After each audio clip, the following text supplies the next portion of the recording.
that's exactly where the competition part comes in. That's exactly where we put this tough map into the hands of the pros and ask them to show us, how would you deal with this situation? How would you command and conquer a map as tough as Hacienda? Well, ladies and gentlemen, boys and girls, let's find that out. As we open up the matchup between these two teams, the B flag is going to be smack dab in the middle of Mana, and Tyrant Esports already on the job to take it over. And now you have to take over, especially going in through mid. That is going to be a very difficult map to go in. The mid, that is so open. You need to go in. And obviously in every map, mid is going to be a very difficult thing to go and get. But it's the...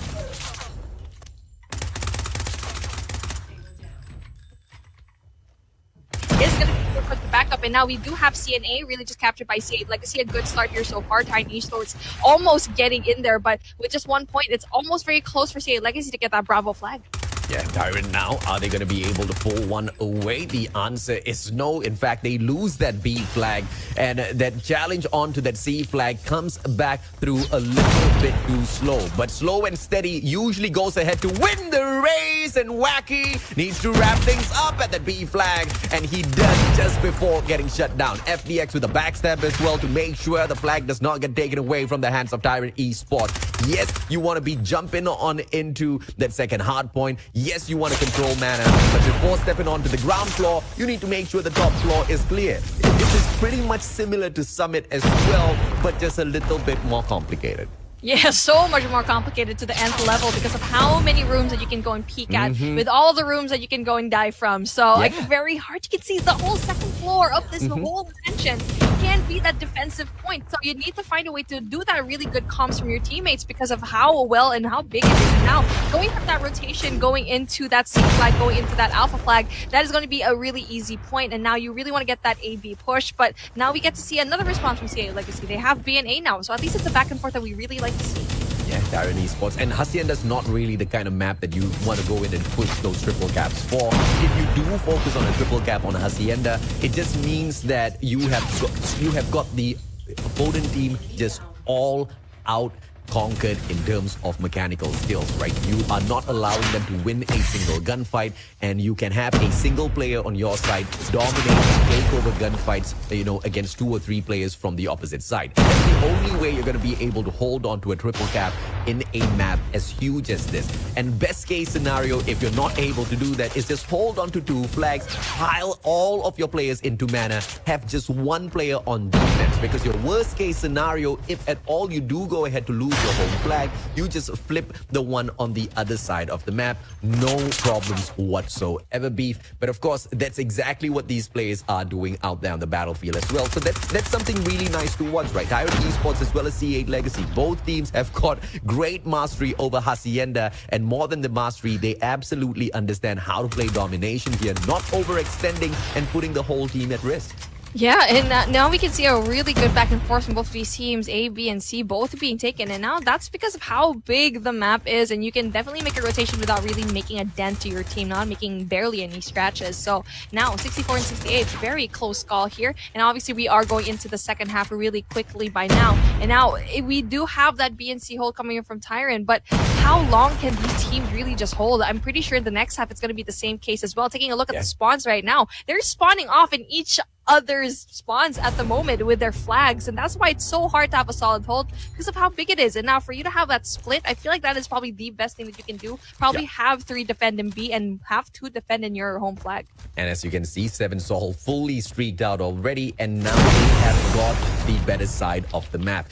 Personally, for me, ladies and gentlemen, boys and girls, you want to start off at the gorilla base because you get to hide behind statues and take care or protect your A flag. That's going to be very, very essential. And worst case scenario, even if you're not protecting one from statue, you can have your secondary player stand by lobby or garage and then step back in to help you out a little bit later on. But as you can see, C8 Legacy, they don't really give much of a importance to holding down the statue side. They're just all rushing in to make sure they get the B flag. And that's absolutely fine as long as you can double back and save your home flag if at all it is required. Here comes a Pred missile, but an absolute useless one as it meets nobody on its way down. The map is just so big that the Predator missile just took too long to get down to the ground. My gosh, okay, we love this map so much. It lost its momentum and it just could not hold on to a straight trajectory. That's Hacienda for you.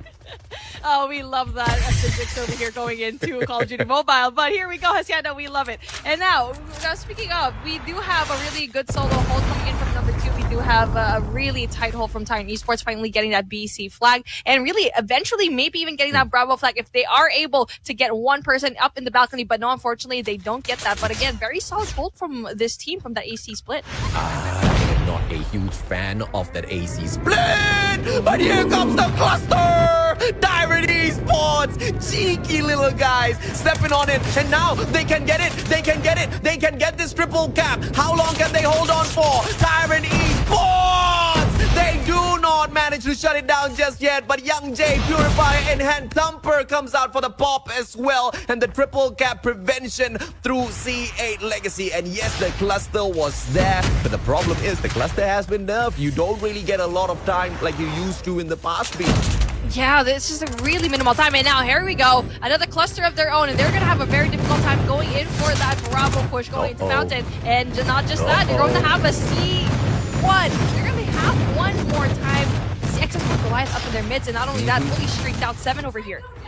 This is just crazy, right? The 7 that was fully streaked out earlier on, he brings his fair share of impact into the game and prevents that C flag from takeover. One final player stepping up to the base now, but the backstab out of the C8 Legacy players will ensure that victory is going to be impossible for Tyrant Esports. But impossible is just temporary sometimes in here if you can get your head back in the game. And Tyrant Esports, they're not too far away from victory. 121, and they pull that B flag right back. C8 Legacy has not run away with this victory just yet. XS1 Goliath response coming through from the side of Tyrant Esports as well. Purifying their souls. And here comes Tyrant Esports to catch right back up on those points. C8 Legacy is going absolutely nowhere.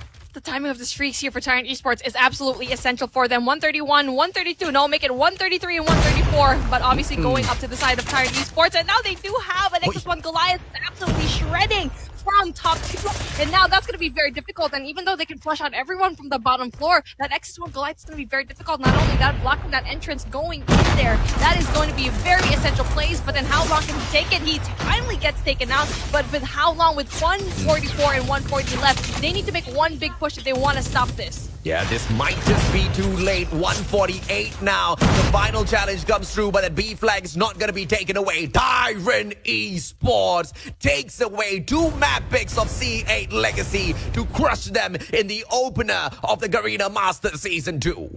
I feel like it wasn't even crushed. I feel like they kind of had like a hard time trying to go in there, especially for Search and Destroy and Domination. That is a really good response from Tyrant Esports. You're really just doing last minute plays where they could have won that Search and Destroy, but they did it so here in Domination Hacienda. And now that was a really big opening game here, AJ. Tyrant and C8 definitely giving it their all. No jitters for me whatsoever. I feel like for the first matchup, we're going to forget about that one. Yeah, I kind of agree with you, right? The first game, everybody wants to forget about it, especially C8 Legacy. But, you know, Tyrant, they're not